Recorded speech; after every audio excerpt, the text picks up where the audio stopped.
Right now, we are joined by Senator Rand Paul, Republican from Kentucky. Mr. Senator, I understand that you spoke on the phone with President Trump last night, and I believe you offered a kind of solution to health care, that is, vote very quickly on straight repeal, and then immediately debate another bill which would handle insurance company money. Have I got it right? Yeah, one of the things that conservatives object to on the bill that the Senate leadership has put forward is there's a lot of money floating around that really we just object to federal programs that bail out private businesses. The insurance industry doubled their profit under Obamacare. They made $6 billion a year before Obamacare.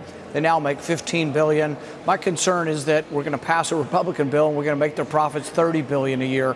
It's not the job of government to be doling out money to private industry. So what I've said is that if you insist that you want it, they should put that on a separate bill that Democrats like. Democrats typically like spending bills. Put it on a spending bill and put the repeal, make it more of a repeal bill, and I'll vote for it. But, and I still think it's not perfect, but I'll vote for something less than perfect as long as it's not obnoxious. And obnoxious to me is subsidizing rich corporations. Okay. But do you think that the votes would be there for a straight repeal bill? Well, this isn't really a straight repeal bill. It would be more of a clean repeal bill, and there still would be a lot of things on it that aren't perfect. I still think it will not perfectly fix the system, and that we will continue to have some of the death spiral aspects of Obamacare. That's why they want the insurance fund. They're not really fixing the death spiral of Obamacare. They're keeping it. They're going to subsidize it. So really, there's a lot broken in the healthcare system. And I think one thing Republicans should try to acknowledge is not oversell that the federal government has the ability to fix this all at once. The federal government created a lot of the problems, but the problems in healthcare have been going on for decades. How did the president react in the phone call last night? He said that's not the easy way to do it. The easy way to do it is for me to vote for the bill as is. But the thing is that I said, look, Mr. President, I do want to help.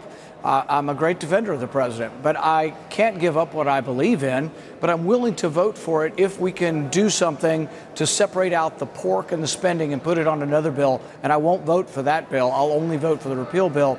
And it really depends on whether they need my vote or not. If they get to the end and they do need my vote, I said I will vote for a compromise. It's not that I'm opposed to everything.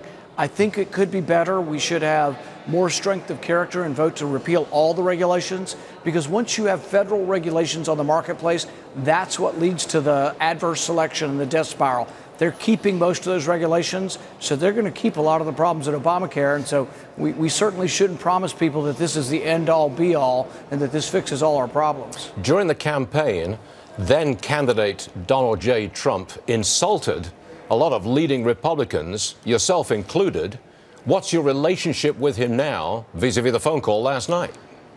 I think pretty good. I talk to the president pretty often, and it's a give and take. I think he appreciates my opinion. We don't always agree. But I think he knows also that I'm not a yes man. I'm not going to just say yes to say yes. I have a great deal of respect for the president and the office, and we have give and take. And I've told him, you know, when I can and when I agree, I will be very supportive, because he is doing a lot of good things for the country.